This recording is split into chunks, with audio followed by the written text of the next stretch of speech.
Most of the women that I work with on their memoirs have a deeply important story they want to tell.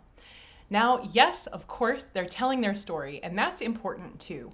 But for most of the women I work with, there's also a factor of sharing this deeply held experiential knowledge, the things that they have thought about through the process of living their story that are just as important, if not even a little more so, than their individual story itself.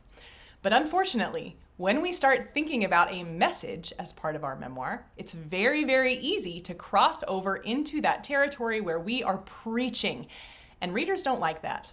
So today I want to talk about how to balance your story and your message to make sure you are never preachy, only on point. Stay tuned.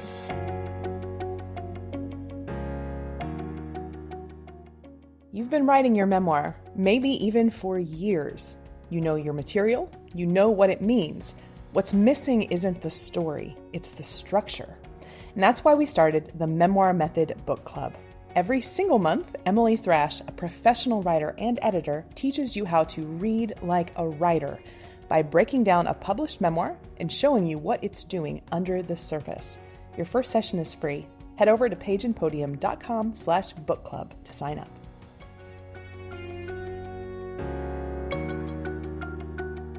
First-time memoir authors are so often caught in trying to balance their story and their message.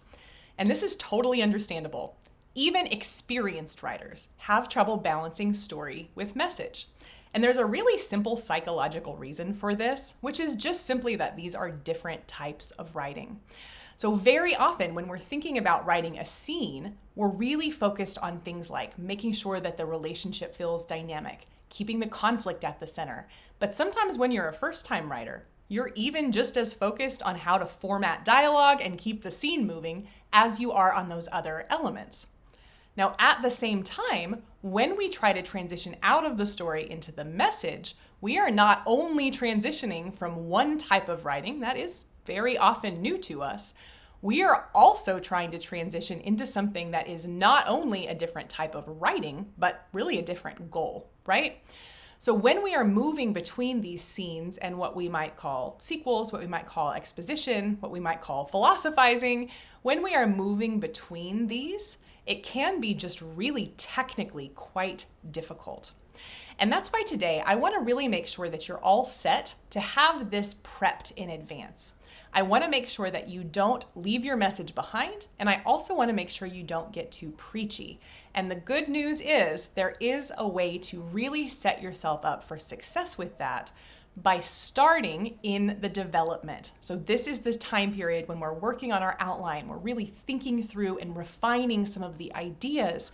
Within the Memoir Method group program, we do have a step-by-step module on how to do everything I'm talking about today, and then also how to incorporate it into your chapter plan. So if you are a woman who is thinking about joining that program, if you're struggling with message and story, now is the time. Head over to pageandpodium.com/contact. You can schedule a time to chat with me. We'll make sure you're a good fit. No pressure, no obligation. We just want to make sure that we are getting you the support you need. Okay, plug aside, let's get into what we're talking about today. Now, what I want to do today is I want to give you 4 steps that you can use to start to develop this message and to think about how that message is going to fit alongside your story. Okay, so the first step that you're going to need to do as you're trying to balance these 2 factors is I want you to actually define your story. Now, I know people are always surprised when I ask them to do this because the story is my life, or sometimes the story is, my young adulthood, my coming of age. But what I want to do is I want to pause here because just as your message has to be refined and developed, so does your story. When we think about a memoir story, yes, it is your life. But the point that I'm making here is that your story actually needs to be much, much narrower than your life. Otherwise, there is literally no way you're going to get a single message woven through. There is no story where our whole life fits a single message because, of course, we're growing and developing and changing. So instead of defining that story as your life, in this first step, I want you to think of your audience. Now, the reason that I want people to think about their topic in terms of their audience is that although certainly your message is the thing we want your reader to leave with, your message is rarely the thing that will bring your reader to your book. What is? The topic. And I think in many ways, this is really, really intuitive. If you thought about, say, picking up a book that a random person you've never met wrote, you would not pick it up because you wanted to read about their life story, right? You would pick it up because the particular topic of their life story was related to something that you were interested in. So let me kind of say this a different way. You might not be interested in Joanna Schmo's memoir, but if you find out that Joanna Schmo has been a nurse at one of the largest urban hospitals, and you yourself are interested in the medical industry, the medical field, the way that our economy works, well, then you might actually want to read Joanna Schmo's memoir. Not because it's her life, but because the part of her life she's talking about in that book is something that resonates with you. And this is why it is so, so important that we are defining our topic and our message separately. Because while I do find that most memoir authors come to me with a pretty well-developed idea of their message, and oftentimes they know that the message will resonate with the reader, very, very often they have failed to think about what's going to make that reader pick the book up in the first place. And again, that's almost never your message, almost always your topic. So the first step is I want you to pause and I want you to really specifically define what your topic is. Now, I kind of gave the example earlier of somebody that's navigating a large urban hospital system. But your topic can be any number of things. I will often give the example of adopting a child, of starting a new job, of graduating college. Any of these things that you might be writing about are fair game for a topic. But you need to list one thing. And this is even and especially true if you feel like that thing you went through helped you navigate the rest of your life. It is highly possible that your book only needs to be about the thing that you went through, and it can end as you are applying the lessons from that thing to the rest of your life. We don't need to see you go through the rest of your life. We just need to see you learn the lesson. So, define your topic. The second step is way, way more fun. And in the second step, we're going to really refine your message.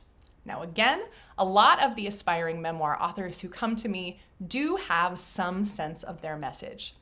But I also find that when we separate out the topic from the message, it actually gives us tons of freedom to really go into what that message could be and really what you want to teach with the message. Now, I use that term very, very, very specifically because I want to make one clarification as we're talking about how to put your message in. I have heard this term teaching memoir bouncing around pretty recently. And I want to be really, really clear here. I am not talking about a memoir that is explicitly telling you what to reflect on or telling you what to take away. I am simply talking about a memoir that tells a story and in that process gets a message across. So I use that word teach because I do find that oftentimes the type of women I work with are actually very put off by the idea of a teaching memoir. So I just want to be really clear. I'm just specifically talking about a memoir here. All memoir has a message. We always can incorporate that message either in a way that beats the reader over the head or in a way that they seamlessly pick up those ideas, carry them with them in exactly the way I know you want them to. So, as we are refining our message, what I want you to do is be really, really specific, and I want you to edit yourself for any lists and any ands. Now, the reason for this is that even though I suspect you do have some sense of what you want your message to be, it's really, really important that it is also just one message. No doubt, when you define your topic, getting that message specific is going to get so much easier because once we have dialed one of those in, the other one usually becomes way clearer. But the thing that I'm really wanting you to do here is actually write out your message, look at it, workshop it if you want to, but I want you to be really, really honest with yourself. Is that message one thing?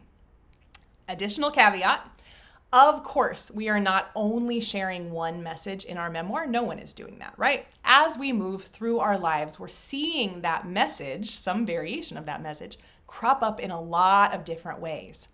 And in fact, as you are going through this process of writing a memoir with a topic and a message, as they all do, when you are thinking about that message, it is going to crop up in different ways. As you're writing, you will realize the different ways that it's happening. But first, we've got to pin it down. So you've pinned down your topic. Now I want you to write down your message. Okay, the third step in really making sure that your memoir's topic and message are really seamlessly integrated, that the reader does not feel they're being preached at, is I want you to think about the major turning points in that story you're telling. By turning point, by the way, I do not mean this kind of abstract message. Turning point, I mean the actual moments in the story when things changed. Sometimes we think of these as plot points. That also works. What are the major points in the story that something changes? The thing that moves that story forward. For each of those major turning points, now I want you to define not only the turning point in terms of the story, but also what part of the message you were in at that point in the story. So in other words, if we know we have a turning point when you took the job at the hospital, now I want you to think about how that message relates to that turning point. So is the message in the end that we need more equitable, more accessible healthcare for everyone, regardless of their zip code? If that is the message, you probably did not know that when you took that hospital job. Instead, taking that hospital job was the entry point into that message. Well, I want you to pause now. What message did you have when you took that job? It probably wasn't the whole message, and yet it's probably something the audience needs to know to fully see you develop and grow and change into the embodiment of that message. Okay, so now what you're gonna do is go through each of the major turning points and really think about how does the message feed the topic and how does the topic feed the message. For each of those major turning points, when we define those two things, we are so much better positioned to naturally weave that message in as we're writing. We already know how to frame it. We already did that work. So we're gonna set ourselves up for success, defining our topic, refining our message, and then figuring out how each of the turning points serve both the message and the topic moving forward.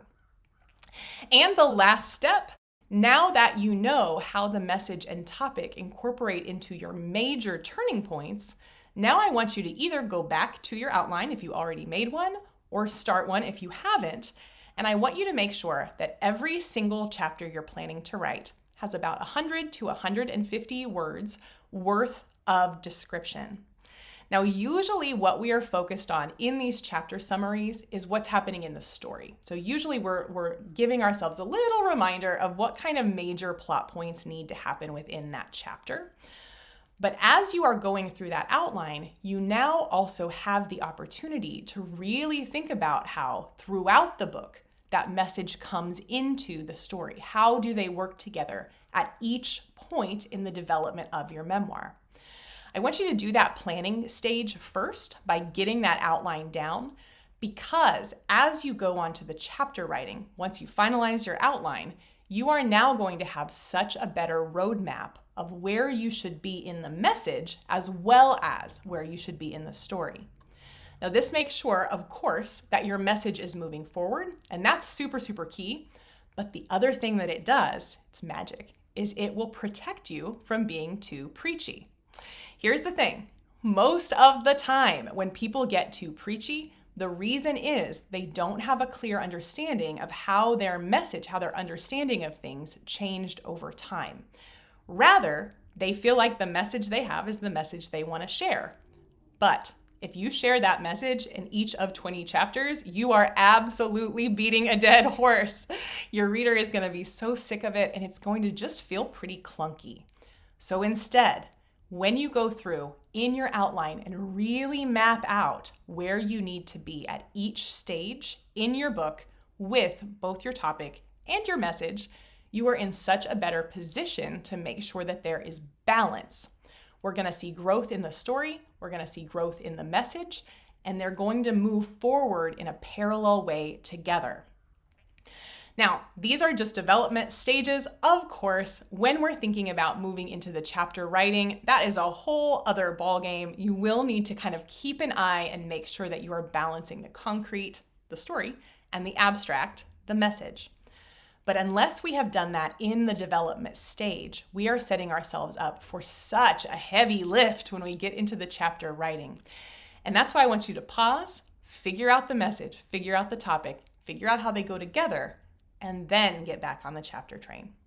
Okay, so as you are going through all of this, I can tell you if this is a challenge for you, you are probably a great fit for the Memoir Method program. It is a group of some of the smartest, kindest, most thoughtful women that you will ever meet, all telling amazing stories with powerfully moving messages. It's such a good community, and I am so proud of it. And particularly, if you are struggling with how to get your topic and your message down, I can tell you, within our training vault, there is step-by-step instructions on how to get this solid and feeling really good, plus then get some feedback from professional editors. I'm telling you, it is going to change the way you are approaching your memoir in a way that is going to save you so much energy, so much time, and often quite a bit of money. So if you are ready to get some support, head over to pageandpodium.com/contact. You can set up a call with me. We'll talk through whether you would be a good fit, how the program can help you. If you're a good fit, I'll let you know. But if not, I'll tell you that too. So no obligation, no pressure. Just hop on and let's talk about whether this is the way that you're going to get your memoir done once and for all. In the meantime, I hope you'll reach out if there's something that I can help you with. Let me know if there are topics you'd like to cover. And of course, make sure that you like, share, rate, and subscribe. I'm so happy that you're tuning in. I know your message is going to change people's lives. Happy writing.